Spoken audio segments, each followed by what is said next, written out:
तो कल की क्लास में हमने ये देखा था कि किसी वायर के कारण से मैग्नेटिक फील्ड कितनी होती है। वो वायर इनफाइनाइट लेंथ की होगी तो मैग्नेटिक फील्ड का फॉर्मूला क्या होगा, वो वायर फाइनाइट लेंथ की होगी तब मैग्नेटिक फील्ड का फॉर्मूला क्या होगा। उसके बाद फिर हमने डायरेक्शन फाइंड की थी मैग्नेटिक फील्ड की, किसी वायर के चारों तरफ जो मैग्नेटिक फील्ड क्रिएट होती है उसकी डायरेक्शन कैसे निकालते हैं।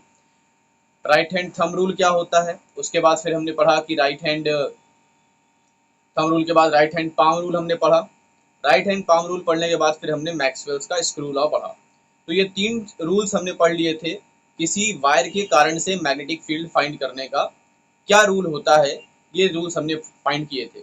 अगर किसी वायर के कारण से हमें मैग्नेटिक फील्ड फाइंड करना है और वो वायर स्ट्रेट इस प्लेन के पैरेलल रखी गई है, अगर इस प्लेन के पैरेलल रखी गई है तो फिर हम मैक्सवेल का right hand thumb rule use करते हैं। अगर ये वायर ऐसी रखी गई है तो अगर ये वायर वायर इसके परपेंडिकुलर रखी गई है, यानी अगर इसमें परपेंडिकुलर है, प्लेन के परपेंडिकुलर रख करके इसमें करंट पास कराई गई अंदर की तरफ या फिर बाहर की तरफ, तो मैग्नेटिक फील्ड किस तरीके की क्रिएट होगी, ये चीज हम लोगों ने पढ़ी थी जब स्क्रू रूल में। मैक्सवेल्स का स्क्रू रूल जब हमने पढ़ा था तो उसमें इस चीज को जाना था। तीसरी चीज कल हम लोगों ने जो पढ़ी थी राइट हैंड पाम रूल, वो किसके लिए था, तो सर वो उसके लिए था कि अगर किसी वायर के कारण से मैग्नेटिक फील्ड बन रही है तो किसी पर्टिकुलर पॉइंट पर मैग्नेटिक फील्ड अगर हमें फाइंड करनी हो तो हम पाम रूल का यूज करते हैं। अगर वायर के कारण से मैग्नेटिक फील्ड फाइंड करनी हो, किसी पर्टिकुलर पॉइंट की बात ना की जाए, वायर के कारण से सिर्फ और सिर्फ मैग्नेटिक फील्ड की डायरेक्शन आपको बतानी हो, मैग्नेटिक फील्ड किस तरह से बनेगी, उसका पैटर्न क्या होगा, तो फिर आप मैक्सवेल्स का right hand thumb rule use करते हैं। पाम रूल तब यूज करते हैं जब किसी पर्टिकुलर पॉइंट पर आपको कहा जाता है कि इस पर्टिकुलर पॉइंट पर आप मैग्नेटिक फील्ड बताइए। ठीक है, तो ये सारी चीजें कल हम लोगों ने पढ़ ली थी। आज हमें जो 2 टॉपिक पढ़ने हैं वो सर्कुलर लूप के कारण से मैग्नेटिक फील्ड फाइंड करनी है। सर्कुलर लूप का मतलब कुछ ऐसा कि अगर एक वायर को मोड़ करके उसको सर्कल में बना दिया जाए, जैसे मान लीजिए कि ये मेरे पास हाथ में पहनता हूं मैं इसको, मैंने इसको निकाल रखा है, तो ये हमारे पास एक कॉइल है। इट मीन्स ये पहले स्ट्रेट था, इसको स्ट्रेट को हमने क्या किया, इसको बेंड कर दिया, इसको वायर के रूप वायर थी, इसको हमने मोड़ करके सर्कुलर बना लिया। तो इस सर्कुलर रिंग के कारण से, इस सर्कुलर लूप के कारण से, इसको कहते हैं सर्कुलर लूप। तो सर्कुलर लूप के कारण से मैग्नेटिक फील्ड कितनी होगी ये हम फाइंड करना चाहते हैं। अब मैग्नेटिक फील्ड इसके कारण से, यानी सर्कुलर लूप के कारण से जो मैग्नेटिक फील्ड फाइंड होती है, इसके 2 पॉइंट्स होते हैं। यानी हमें आज के दिन में 2 डेरिवेशन पढ़ने हैं, दोनों सर्कुलर फॉर्म के पढ़ने हैं।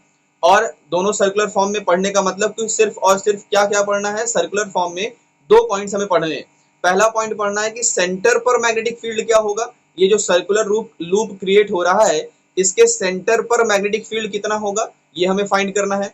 और अगर लूप ऐसे रख दिया जाए, मान लीजिए ऐसे रख दिया जाए, ऐसे, तो इससे आर डिस्टेंस पर, मान लीजिए ये ऐसे रखा हुआ है, इसके सेंटर से आर डिस्टेंस पर एक पॉइंट पी होगा, इस पॉइंट पी पर हमें मैग्नेटिक फील्ड फाइंड करनी है।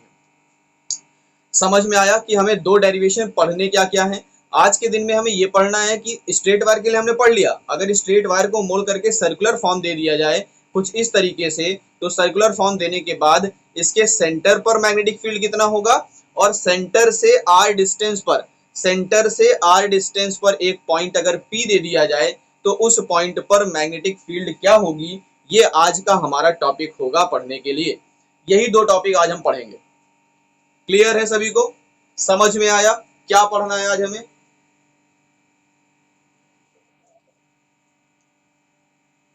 तो आज का पहला टॉपिक मैग्नेटिक फील्ड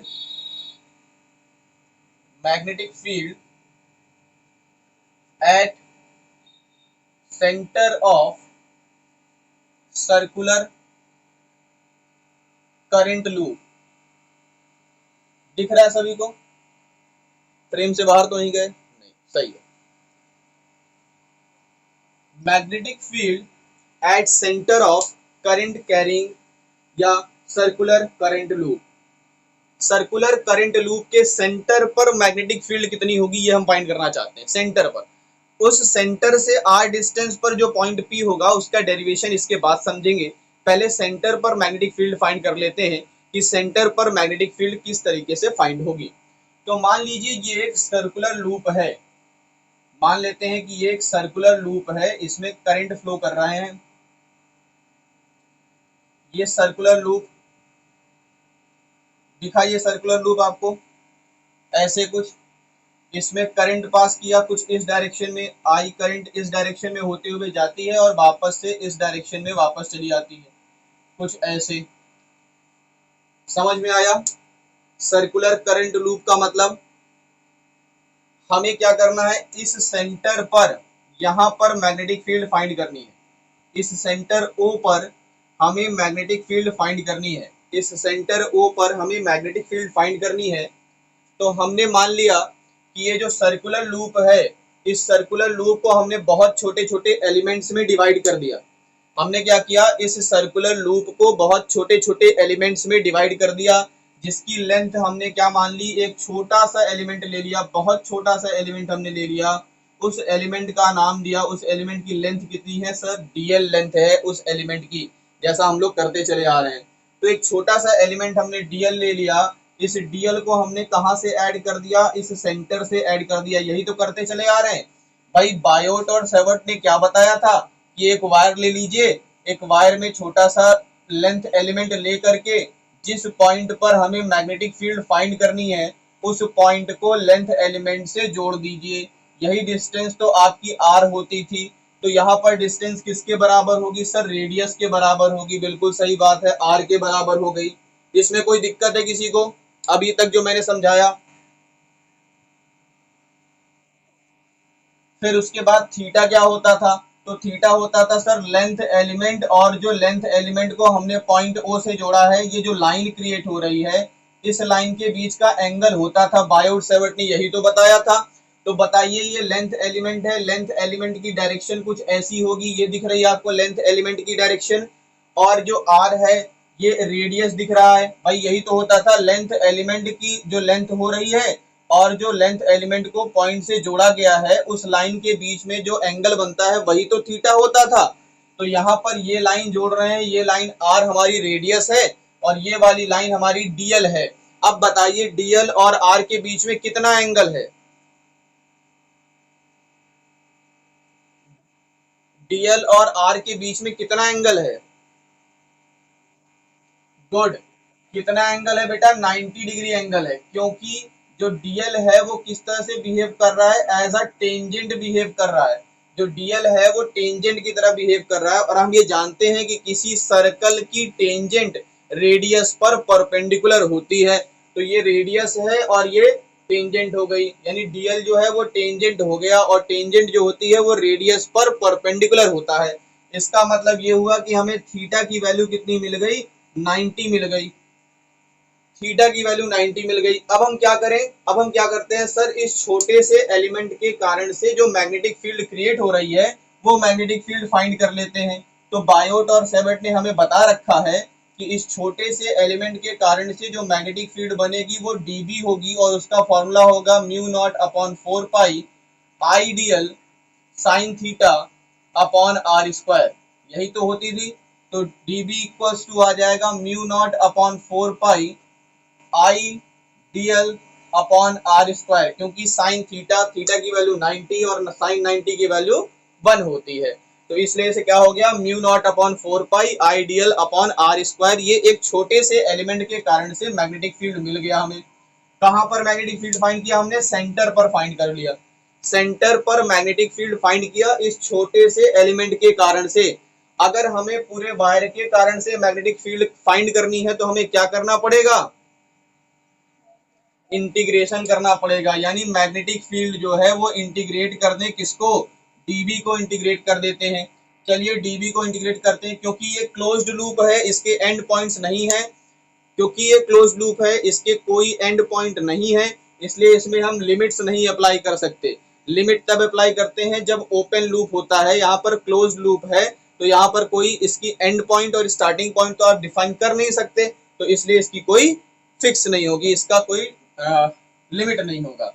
अब आप इसको क्या करिए, mu naught upon 4 pi I DL divided by R square. अब बताइए इसमें से कौन कौन सी चीजें कांस्टेंट हैं।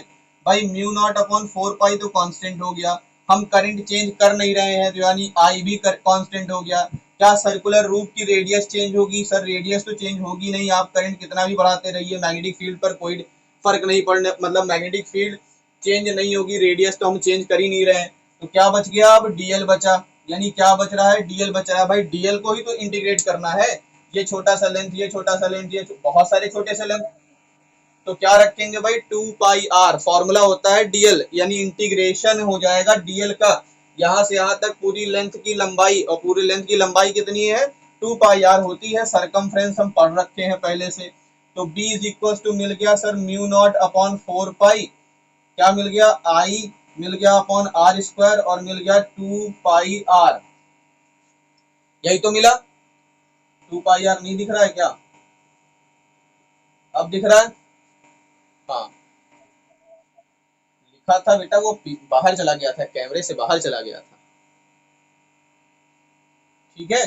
तो यहां से देखिए ये कट गया, कितने बार बचेगा, 2 बचेगा, एक आर से एक आर कट गया, क्या बचा, mu naught I upon 2 R, mu naught I upon 2 R, ये किसका फॉर्मूला आ गया, ये फॉर्मूला मिल गया बेटा हमें किसका, magnetic field at the centre of circular current loop. अगर सर्कुलर करंट लूप होगी तो उसके सेंटर पर इतनी मैग्नेटिक फील्ड बनेगी, यानी वो मैग्नेटिक फील्ड सिर्फ और सिर्फ दो चीजों पर डिपेंड करेगी, किस पर डिपेंड करेगी, आई पर और रेडियस पर, सिर्फ और सिर्फ दो चीजों पर डिपेंड करेगी।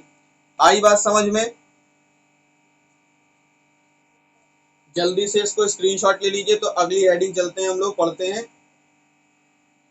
जो हम पढ़ रहे थे कि एक्सिस पर मैग्नेटिक फील्ड कितनी होगी। अभी तक तो हम लोगों ने सेंटर पर मैग्नेटिक फील्ड फाइंड कर लिया, अब हम एक्सिस पर मैग्नेटिक फील्ड फाइंड करना चाहते हैं,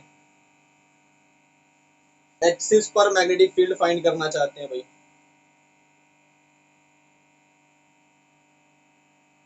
ये समझ में आया है, किसी को कोई डाउट हो तो पूछ सकते हो,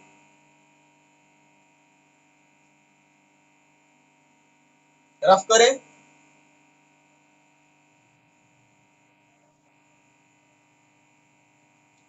चलिए अगले हेडिंग, अगला टॉपिक आज का, ये तो बड़ा आसान था, अगला टॉपिक थोड़ा सा कॉम्प्लिकेटेड है, इसलिए ध्यान से पढ़िएगा, ठीक है। जिसको नहीं समझ में आएगा वो वीडियो बाद में देख सकता है। तो magnetic field on the axis of circular current loop. अभी तक हम लोगों ने सेंटर पर पढ़ा, अब किस पर पढ़ेंगे, एक्सिस पर पढ़ेंगे। जैसे मैंने बताया कि ये क्या रखा है, एक सर्कुलर लूप है भाई, ये एक सर्कुलर लूप है, इस सर्कुलर लूप के सेंटर से आर डिस्टेंस पर कुछ ऐसे देखिए, ये लूप रखा हुआ है, ये लूप रखा, इसके सेंटर से आर डिस्टेंस पर, यानी इस पॉइंट पर हमें मैग्नेटिक फील्ड फाइंड करना है, सेंटर से आर डिस्टेंस पर। तो आपको लूप देखने में कैसा दिख रहा होगा, जैसा दिख रहा है हम वैसे डायग्राम में बनाएंगे। देखो ऐसा दिख रहा है लूप, लूप दिख रहा है सभी को, लूप कुछ इस तरह से, ऐसे नहीं देखेंगे, अगर ऐसे रखोगे तो नहीं दिखाई देगा, अगर थोड़ा सा टेढ़ा कर दें लूप को तो ऐसे दिखाई देगा आपको, या फिर इस डायरेक्शन में ऐसे मोड़ दें तो दिखाई देगा, दिख रहा है ऐसे मोड़ने पर। तो ऐसा ही डायग्राम कुछ हम बनाने वाले हैं, यानी हमने क्या किया, एक करंट लूप ले लिया, कैसा लूप, सर्कुलर लूप, ऐसा ही तो दिख रहा था ना सामने से देखने पर, बताओ भाई ऐसा ही तो दिख रहा था ना, पूरा गोल तो दिख नहीं रहा था, पूरा गोल दिख रहा था क्या, ऐसे ही दिख रहा था। इससे क्या करना है, इसके सेंटर से आर डिस्टेंस पर एक पॉइंट पी है, इसके सेंटर से आर डिस्टेंस पर एक पॉइंट पी है, यहाँ पर हमें क्या फाइंड करना है, मैग्नेटिक फील्ड फाइंड करना है। कोई दिक्कत किसी को, बेटा इसकी रेडियस कितनी होगी, मान लेते हैं यहाँ पर एक छोटा सा एलिमेंट डीएल है, यहाँ पर एक छोटा सा एलिमेंट डीएल हमने ले लिया, छोटा सा एलिमेंट डीएल, और इसको ऐड कर दिया तो ये रेडियस के इक्वल हो जाएगा ना। मान लेते हैं इसकी रेडियस कितनी है, ए है, और इसकी डिस्टेंस कितनी है, आर है, आर डिस्टेंस पर एक पॉइंट पी है जहां पर मैग्नेटिक फील्ड फाइंड करनी है, और करंट लूप जो है उसकी रेडियस कितनी है, ए है। कोई दिक्कत, ध्यान से समझिएगा इसको, ठीक है। अब चलिए, तो भाई ये जो मैग्नेटिक फील्ड फाइंड करनी है, यहां से हम क्या करते हैं, करंट लूप से इस जो हमने छोटा सा एलिमेंट लिया है, इस एलिमेंट से क्या करते हैं, इसको ऐड कर देते हैं, ये ऐड कर दिया, पॉइंट को ऐड करते हैं ना, हमेशा से करते चले आ रहे हैं। ये ऐड कर दिया, इस पॉइंट के साथ इस लाइन को ऐड कर दिया, तो लेंथ एलिमेंट के साथ ये जो लाइन है ये कितना एंगल क्रिएट कर रहा है, मान लेते हैं यहाँ पर कितना एंगल, फाई एंगल क्रिएट हो रहा है। कितना एंगल क्रिएट हो रहा है, फाई एंगल क्रिएट हो रहा है, ठीक है। और ये डिस्टेंस जो है वो x है, ये डिस्टेंस कितनी है, x है। अच्छा, जो dl होगा और जो रेडियस होगी इसके बीच का एंगल कितना होगा, dl और रेडियस के बीच का एंगल कितना होगा, 90 डिग्री होगा। तो साइन यानी थीटा की वैल्यू हमें तो आसानी से मिल गई, कितना मिल गया, 90 डिग्री मिल गया। फाई की वैल्यू नहीं, थीटा की वैल्यू 90 डिग्री है, फाई की वैल्यू 90 डिग्री नहीं है।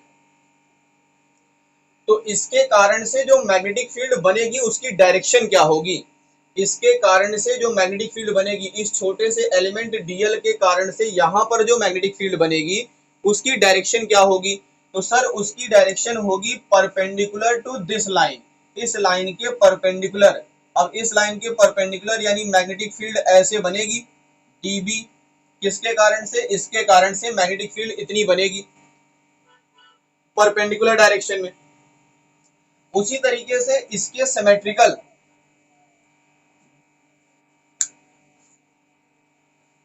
यहां पर अल्फा नहीं डेल्टा, डीबी है, डीबी छोटा सा मैग्नेटिक फील्ड, किसके कारण से, इस डीएल के कारण से। तो बेटा देखो, मैग्नेटिक फील्ड जो होती है, जैसे अगर हमने कोई सर्कुलर लूप लिया है, मान लीजिए स्ट्रेट वायर है, ये स्ट्रेट वायर ले लिया, इस स्ट्रेट वायर के कारण से जो मैग्नेटिक फील्ड बनती है वो आप देखते हो मैग्नेटिक फील्ड इस साइड डायरेक्शन में होती है तो ऊपर की डायरेक्शन में होती है, इस पॉइंट पर देखोगे तो नीचे की डायरेक्शन में होगी, है ना। यानी ये वायर है, इसके चारों तरफ एक मैग्नेटिक फील्ड बनती है, तो मैग्नेटिक फील्ड की जो डायरेक्शन होती है वो हमेशा क्या होती है, परपेंडिकुलर होती है।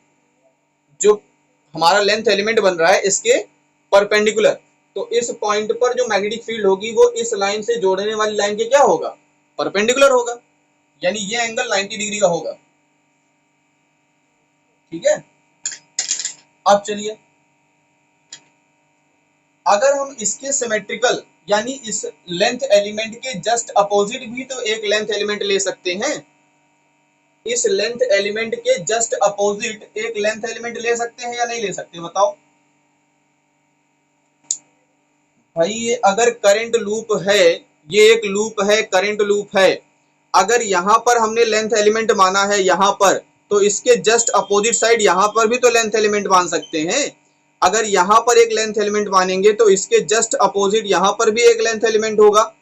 इसी तरीके से यहाँ पर अगर लेंथ एलिमेंट हम मानते हैं तो इसके जस्ट अपोजिट यहाँ पर एक लेंथ एलिमेंट होगा, यानी हर एक लेंथ एलिमेंट के अपोजिट में दूसरा एक लेंथ एलिमेंट मिलेगा, ये कंफर्म है, मिलेगा।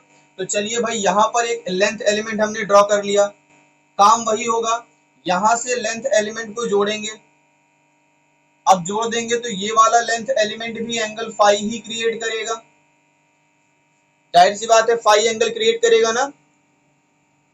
अब इसके कारण से जो मैग्नेटिक फील्ड बनेगी, इस डीएल के कारण से जो मैग्नेटिक फील्ड बनेगी वो इस लाइन के परपेंडिकुलर होगी, जैसा इस लाइन के परपेंडिकुलर ये मैग्नेटिक फील्ड थी, उसी तरीके से इस लाइन के परपेंडिकुलर एक मैग्नेटिक फील्ड ये होगी, होगी कि नहीं होगी, बताओ। इतनी बात सबको समझ में आ गई।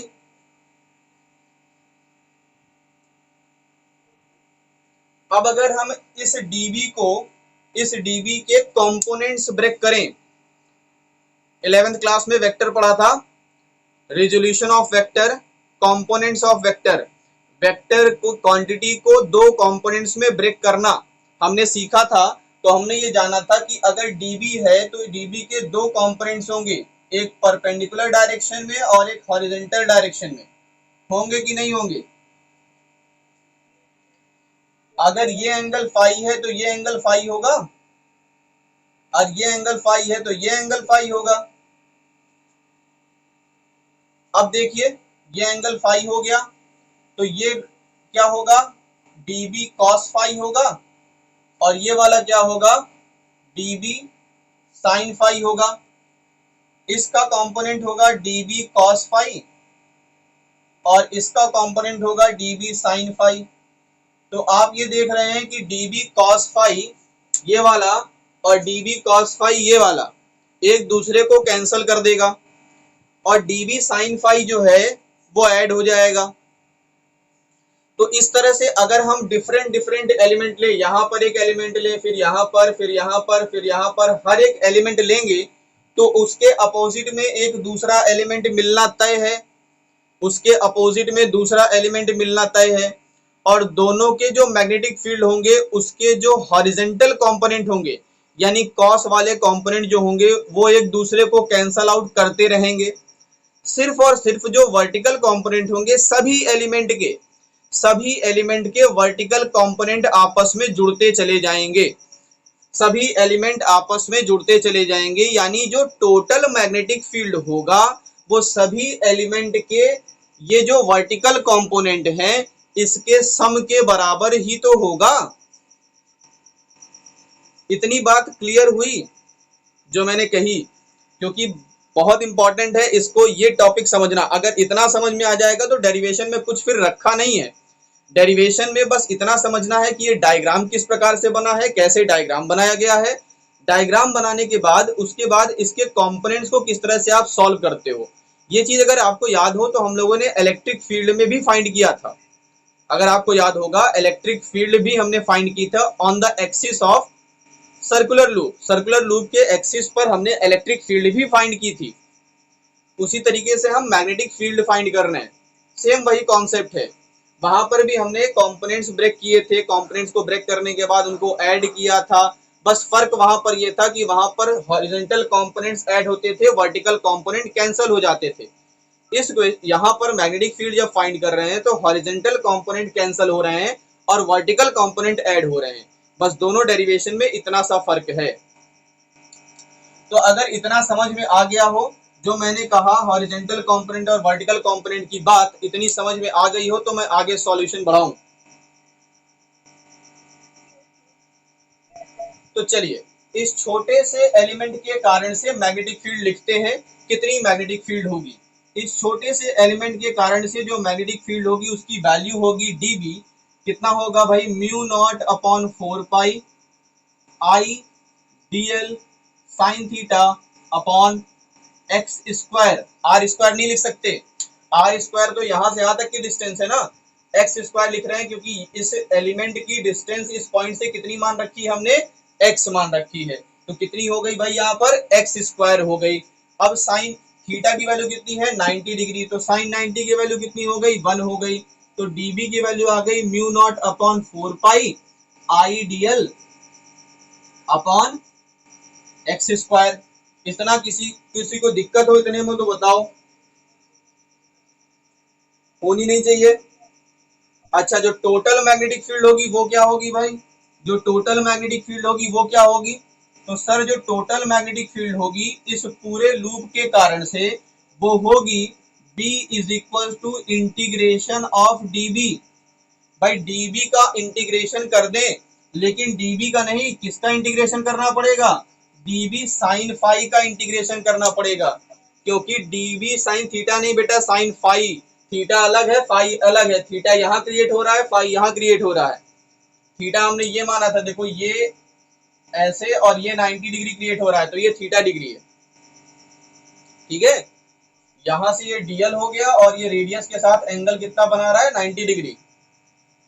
और यहाँ पर भी एंगल 90 डिग्री बन रहा है। ये वाला ट्रायंगल जो बन रहा है वो 90 डिग्री क्रिएट कर रहा है यहाँ पर। ठीक है,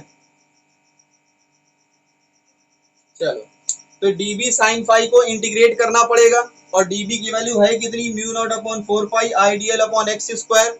थोड़ा हमें साइन फाई की वैल्यू चाहिए होगी। सर साइन फाई की वैल्यू निकालना बहुत आसान है। हम इस ट्रायंगल में ये जो राइट एंगल ट्रायंगल दिख रहा है, राइट एंगल ट्रायंगल, ये 90 डिग्री है तो ये हाइपोटेनस हो जाएगा, और ये फाई है तो ये वाला बेस हो जाएगा और ये हो जाएगा परपेंडिकुलर। तो सर हमें पता है साइन फाई का फॉर्मूला होता है परपेंडिकुलर अपॉन हाइपोटेनस। तो परपेंडिकुलर है a और हाइपोटेनस है x, यानी a बाई x हो गया।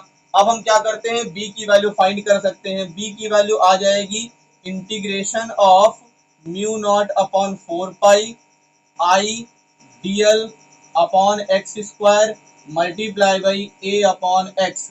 इतना में किसी को दिक्कत हो तो बताओ। भाई हमने dv की वैल्यू रख दी ये वाली और साइन फाई की वैल्यू रख दी a अपॉन एक्स, ये रख दिया। अब इसको अगर हम सॉल्व करते हैं तो हमें क्या मिलता है, इसमें हमें मिलता है mu naught upon 4 pi I A dl divided by x cube. क्या कॉमन है, क्या कांस्टेंट है, तो म्यू नॉट अपॉन 4 पाई कांस्टेंट है। क्या कांस्टेंट है, तो आई कांस्टेंट है। क्या कांस्टेंट है, ए कांस्टेंट है। और भी कुछ कांस्टेंट है क्या, और भी कुछ कांस्टेंट है। हाँ, एक्स जो है वो कांस्टेंट है, वो कहाँ चेंज हो रहा है। क्या बचा, डीएल बचा। डीएल ही तो बचा कि और कुछ बचेगा, नहीं बचेगा। तो चलिए भाई, अगर डीएल बच गया तो क्या करें अब क्या करते हैं, इंटीग्रेशन कर देते हैं। तो इंटीग्रेशन किसका करेंगे, डीएल का इंटीग्रेशन। और डीएल का इंटीग्रेशन करने पर क्या मिलेगा हमें, बताइए थोड़ा। डीएल का इंटीग्रेशन करने पर क्या मिलेगा, 2 पाई ए मिलेगा। क्या मिलेगा, 2 पाई ए। 2 पाई और ए मिल गया। तो यहाँ से फॉर्मूला क्या बन गया, देखो 2 से 2 पाई कैंसिल कर सकते हो। ये 2 पाई जो है नीचे 4 पाई है, कैंसिल हो जाएगा। तो आ जाएगा म्यू नॉट अपॉन 2। भाई ये कैंसिल हुआ ना, तो म्यू नॉट अपॉन 2 आ गया, है ना। और क्या बचा, आई बचा, ए स्क्वायर बचा और डिवाइडेड बाय एक्स क्यूब बचा। यही तो बचा। अब देखिए, ये जो x है वो हाइपोटेनस है। x क्या है, इस ट्रायंगल में हाइपोटेनस है ना। अब हमें अगर हाइपोटेनस इसकी वैल्यू चाहिए तो इसकी वैल्यू क्या होगी, बताइए थोड़ा।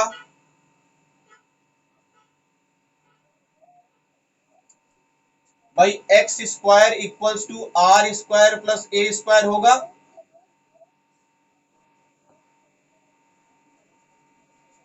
अरे बेटा, हम x की वैल्यू फाइंड कर रहे हैं, तो x की वैल्यू हो जाएगी R square plus A square की पावर 1/2। x की पावर हो जाएगी R square plus A square की पावर 1/2।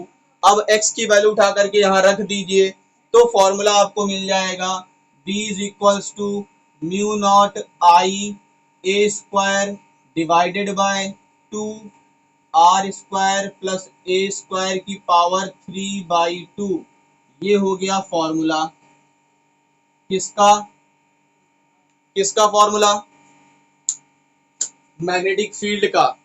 कहां पर, सर्कुलर लूप के एक्सिस पर। समझ में आया।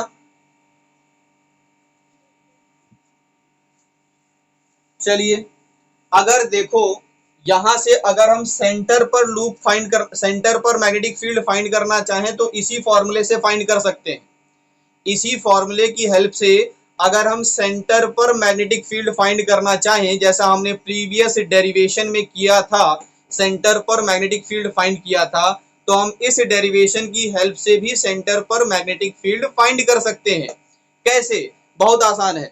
देखिए, अगर ये डिस्टेंस, ये पॉइंट घूमते चलते चलते चलते चलते कहाँ आ जाए, यहाँ पर आ जाए, ये पॉइंट चलते चलते चलते चलते यहाँ पर आ जाए, तो मैग्नेटिक फील्ड कहां पर फाइंड करने लगेंगे, हम सेंटर पर फाइंड करेंगे। सही बात है कि नहीं। यानी सेंटर पर मैग्नेटिक फील्ड फाइंड करने के लिए आर की वैल्यू 0 होनी चाहिए। भाई आर की वैल्यू क्या हो रही है, धीरे धीरे कम होते होते सेंटर पर पहुंचेंगे तो आर की वैल्यू कितनी हो जाएगी। यहां पर आप आर की वैल्यू 0 पुट करके सॉल्व कर लीजिएगा, आपको मिलेगा जो हम लोगों ने सेंटर पर फाइंड किया था मैग्नेटिक फील्ड, वही वैल्यू आपको यहां मिल जाएगी। सेंटर पर जो मैग्नेटिक फील्ड फाइंड की थी वही फॉर्मूला आपको यहां मिल जाएगा, अगर आप आर की वैल्यू 0 पुट कर देते हैं और फिर सॉल्व करेंगे तब। समझ में आया। अब ये तो बात आपको समझ में आ गई कि सर मैग्नेटिक फील्ड तो हमें समझ में आ गया, सर्कुलर लूप होगा तो मैग्नेटिक फील्ड किस तरह की बनेगी हमें पता चल गया। अब हम ये जानना चाहते हैं कि मैग्नेटिक फील्ड जो बन रही है, उस मैग्नेटिक फील्ड की डायरेक्शन कैसी होगी और मैग्नेटिक फील्ड का पैटर्न कैसा होगा। यानी जो मैग्नेटिक फील्ड बनेगी वो मैग्नेटिक फील्ड किस तरह की बनेगी। उसका डायरेक्शन किस तरह होगा, लोकेशन कैसा होगा, वो सारी चीजें फाइंड करनी है। यानी अब हम फाइंड करना है मैग्नेटिक फील्ड जो बन रही है सर्कुलर लूप के कारण से, चाहे वो सेंटर पर बन रही हो और चाहे वो एक्सिस पर बन रही हो। तो सेंटर पर मैग्नेटिक फील्ड कितनी होगी हमने फाइंड कर लिया, मैग्नेटिक फील्ड की डायरेक्शन क्या होगी अब हम ये फाइंड करेंगे।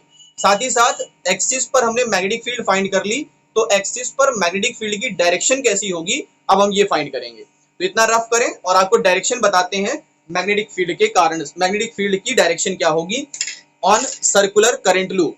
जो सर्कुलर करंट लूप है इसकी मैग्नेटिक फील्ड की जो डायरेक्शन होगी वो कैसी होगी सेंटर पर और एक्सिस पर। तो चलिए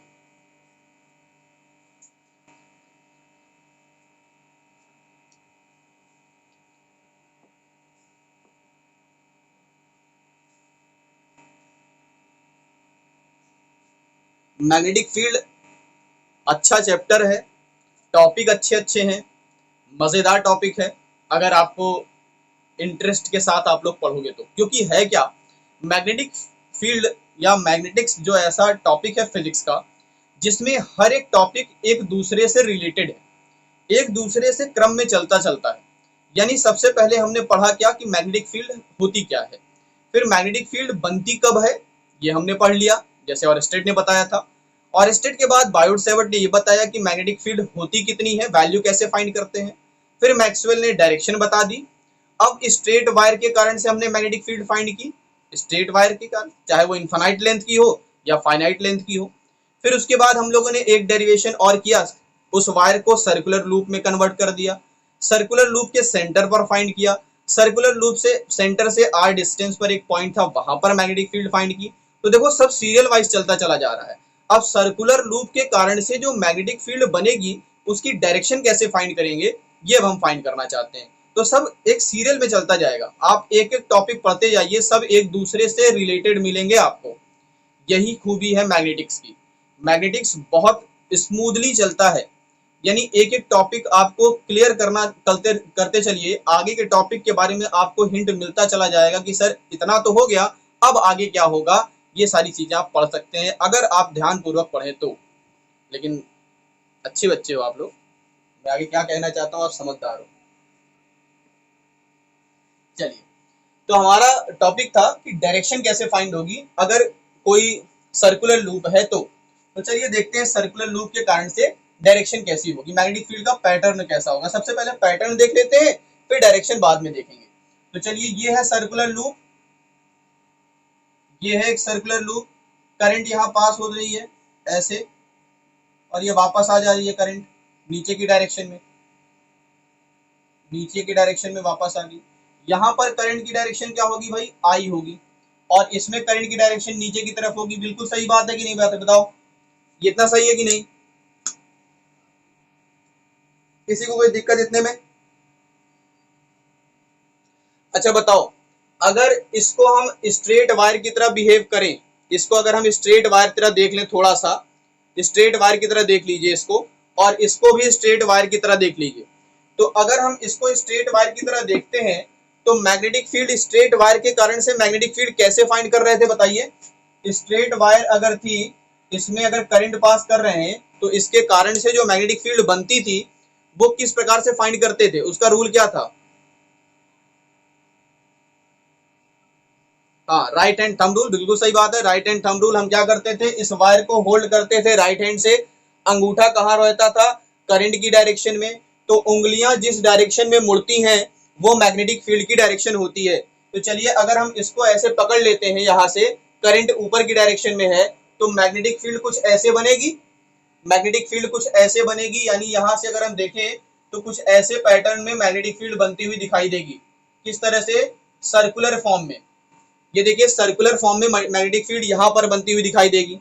यहाँ पर देखें, ये हो गया क्या, फिर से अब करंट नीचे की तरफ तो हम ऐसे घुमाएंगे ना नीचे की तरफ, और उंगलियां ऐसे घूमेगी तो मैग्नेटिक फील्ड की डायरेक्शन कुछ ऐसी बनेगी। यानी मैग्नेटिक फील्ड बनेगी ऐसे, इस डायरेक्शन में, ये क्लॉकवाइज हो जाएगा, बिल्कुल सही बात है। और वो क्या था, एंटी क्लॉकवाइज था। यानी देखिए यहाँ पर अगर हम सेंटर की बात करें, ये सेंटर पर दोनों मैग्नेटिक फील्ड लाइंस आपस में मैच करेंगी, सेंटर पर इसकी मैग्नेटिक फील्ड लाइन और इसकी मैग्नेटिक फील्ड लाइंस आपस में एक दूसरे को मैच करेंगी। तो ये बताइए यहाँ पर मैग्नेटिक फील्ड किस डायरेक्शन में थी, यहाँ पर मैग्नेटिक फील्ड किस डायरेक्शन में थी। अगर आप ऐसे होल्ड करते हैं तो जब आप सेंटर से गुजरेंगे तो मैग्नेटिक फील्ड की डायरेक्शन क्या होगी, परपेंडिकुलरली अंदर की तरफ। इस पॉइंट पर क्या होगा, परपेंडिकुलर अंदर की तरफ मैग्नेटिक फील्ड आपको मिलेगी। और जब यहां से मैग्नेटिक फील्ड आप देख रहे हो नीचे की तरफ जब करंट आ रही थी तो आप ऐसे करोगे, अब आप घुमाओगे तो फिर आप देखोगे कि जब इस पॉइंट से आप सेंटर से गुजरोगे तब मैग्नेटिक फील्ड क्या होगी, परपेंडिकुलर अंदर की तरफ ही होगी। यानी दोनों कंडीशन पे जो मैग्नेटिक फील्ड मिल रही है, चाहे इसके कारण से देख लो या इसके कारण से देख लो, मैग्नेटिक फील्ड कैसी मिल रही है, परपेंडिकुलर अंदर की तरफ। यानी ये जो मैग्नेटिक फील्ड होगी वो कैसी बनेगी, मैग्नेटिक फील्ड जो होगी वो कैसी बनेगी, सेंटर पर होगा मैग्नेटिक फील्ड परपेंडिकुलर अंदर की तरफ।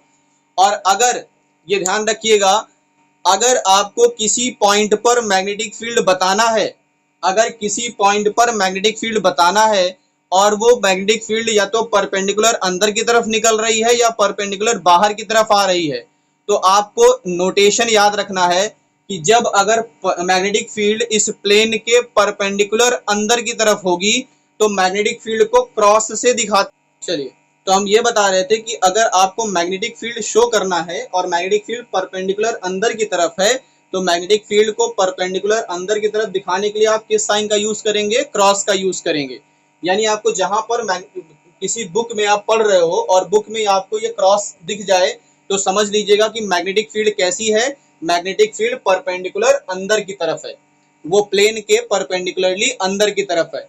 और अगर डॉट दिख जाए, डॉट से शो किया जाए, अगर मैग्नेटिक फील्ड को आप डॉट से शो करते हैं तो इसका मतलब ये होता है कि मैग्नेटिक फील्ड परपेंडिकुलरली बाहर की तरफ है, ऐसे बाहर की तरफ, ऐसे बाहर की तरफ, परपेंडिकुलरली बाहर की तरफ है।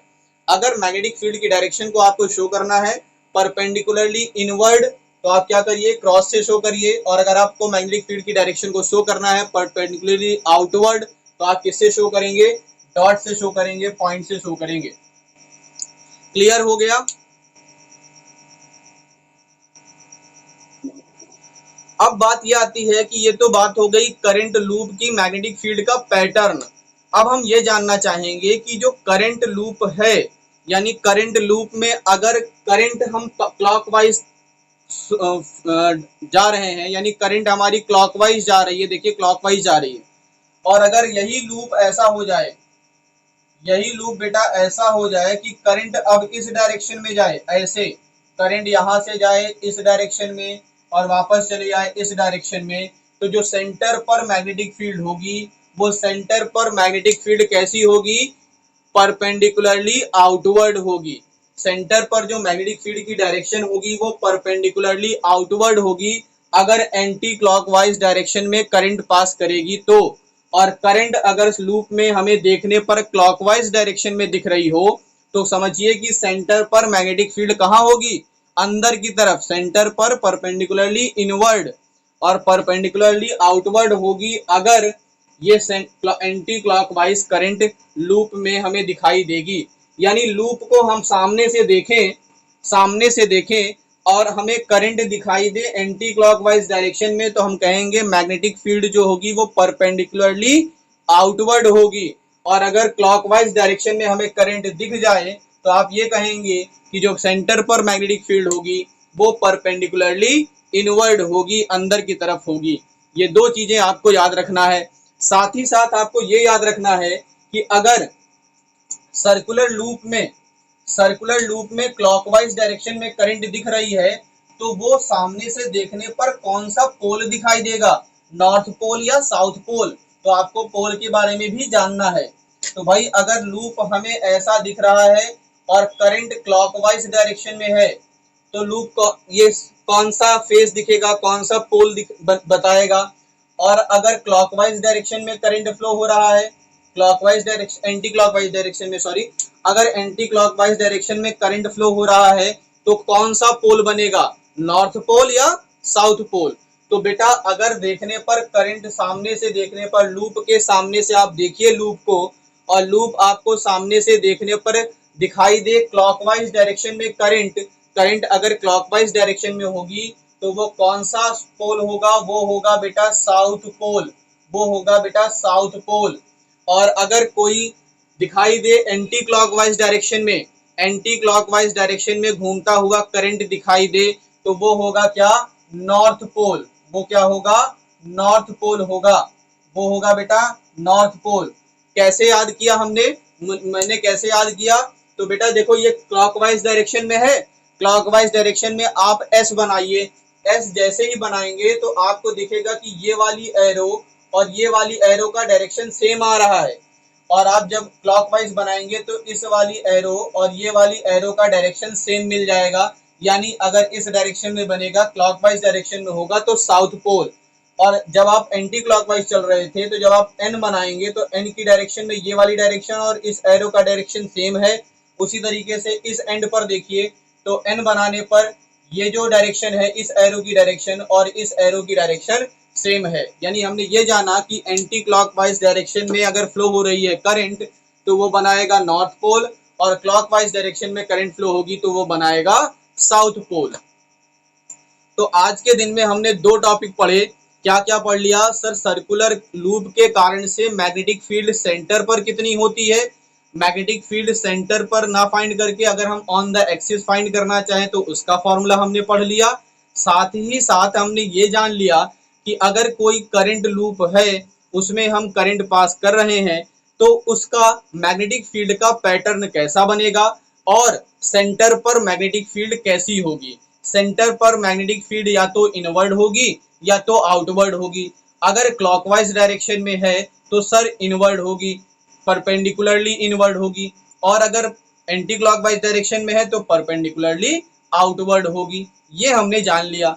साथ ही साथ हमने ये जाना कि अगर लूप को हम सामने से देख रहे हैं, लूप में अगर करंट क्लॉकवाइज फ्लो हो रही है तो वो हमारा साउथ पोल होगा, और अगर क्लॉकवाइज ना फ्लो होकर के एंटी क्लॉकवाइज करंट फ्लो होगी तो वो हमारा नॉर्थ पोल होगा। इतना हमने जान लिया। इतना जानने के बाद नेक्स्ट टॉपिक हम क्या पढ़ेंगे वो हम कल पढ़ेंगे। कल का मतलब नेक्स्ट क्लास जब भी आपकी होगी तब हम लोग नेक्स्ट क्लास पर अगला टॉपिक डिस्कस करेंगे जो इससे ही रिलेटेड होगा। यानी मैग्नेटिक्स में प्रॉफिट ये है कि आपको एक टॉपिक पढ़ने के बाद जब आप दूसरा टॉपिक पढ़ते हो तो प्रीवियस टॉपिक से वो थोड़ा बहुत रिलेशन में जरूर होता है। क्लियर है इतनी बात बच्चों, सभी को समझ में आ गया आज का टॉपिक? तो चलिए क्लास ओवर करें।